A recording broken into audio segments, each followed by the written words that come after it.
అండి ఇక్కడైతే ఇక ఏం వంట చేయాలో అర్థం అవ్వట్లేదు. నేనైతే ఇక పెరుగు చారు చేస్తానని ఇక ఫిక్స్ అయిపోయాను.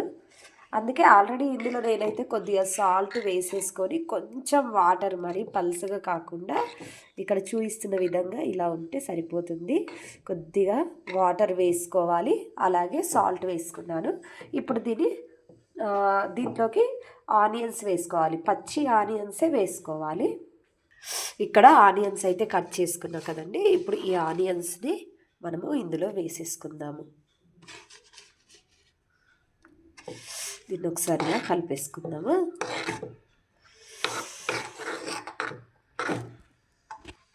ఇక నేను ఇందులోకి ఒక స్పూన్ అయితే ఇంకా కొంచెం ఆయిల్ అయితే వేసుకుంటున్నా. ఆయిల్ వేసుకున్నాక ఆయిల్ హీట్ ఎక్కాక మనం ఇప్పుడు ఇందులోకి పోపు దినుసులు వేసుకుందాం. ఇక్కడ పచ్చిమిర్చి కరివేపాకు అయితే వేసేసుకొని కొద్దిగా పసుపు వేసుకొని ఇక కలుపుకొని దీన్నైతే ఇక మనము పెరుగు చారులో వేసేసుకోవాలి. చాలా సూపర్గా అంటే చాలా సూపర్గా ఉంటుందండి. మీరు ట్రై చేయండి. నచ్చితే లైక్ చేయండి, అలాగే సబ్స్క్రైబ్ చేసుకోండి. Thank you for watching. Bye.